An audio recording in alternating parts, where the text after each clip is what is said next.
the opposition critic talk about how BC Ferries continues to get bonuses when it's largely a monopoly operation, that you're competing against nobody, and that these $60,000 bonuses for executives are sort of unwarranted. What's your reaction to that? The compensation that is set for BC Ferries executive is set in strict accordance with Bill 20 regulation. Once the total compensation is determined, we follow best practices at putting some of that compensation at risk. By at risk, I mean that the executives only get that portion of the compensation if they make certain set achievements that the board sets each year. This is a very important part of good governance and good management.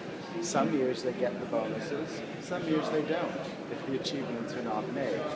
I think that at-risk compensation is a very, very important part of corporate governance, and I am very pleased with the results of the at-risk compensation and how it helps drive positive and planned achievements in the business. But the point is the board that sets those rules. They set the goalposts, if you will, and in the private sector, business and profits and market share set those goals.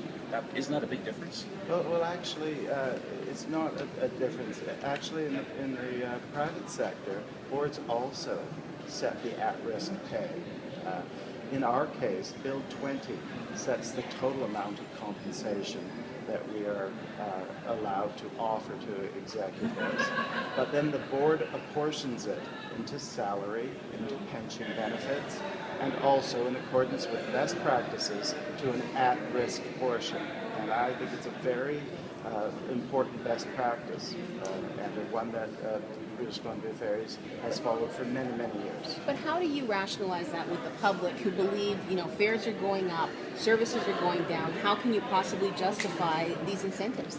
Well, there's always a balance. You have to remember that we must attract highly skilled and experienced executives to run what is one of the world's largest integrated marine enterprises, with 183,000 sailings a year and the safety of 20 million people and 4,500 employees at stake not each and every day, each and every year. So we have to balance the public concern with what it takes to attract and retain the quality of executives that we need to safeguard these assets, these passengers. In this case, we have guidance from government under Bill 20 of what the total compensation is permitted to be, and we follow that very strictly. So really what we're talking about is the board's decision to apportion a portion of that permitted compensation to be at risk, an annual incentive plan.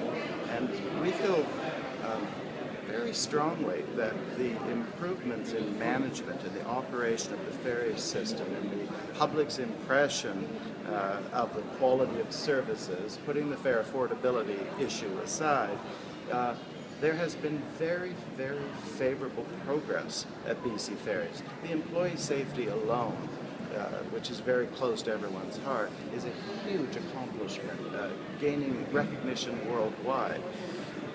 When you put that into the context that the overall executive compensation has shrunk 52% since 2008,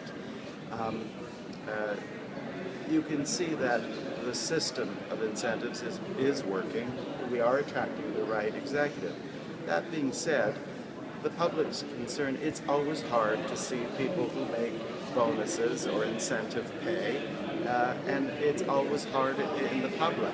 But our duty is to ensure the best and most successful operation of the company, drive costs down, drive safety up, and assist the government in a technical way as they evaluate all the issues that they are evaluating. Yeah, so bonuses have gone up, but traffic has gone down. You've lost 200,000 riders last year. Yes, and 200,000. Yes, and there is a trend of reducing ridership, and there is no doubt that there is an element of fare affordability, and there's many other demographic elements that are included in that. Certainly, one of the tools to deal with that is capacity and getting better capacity. But that's a public policy issue.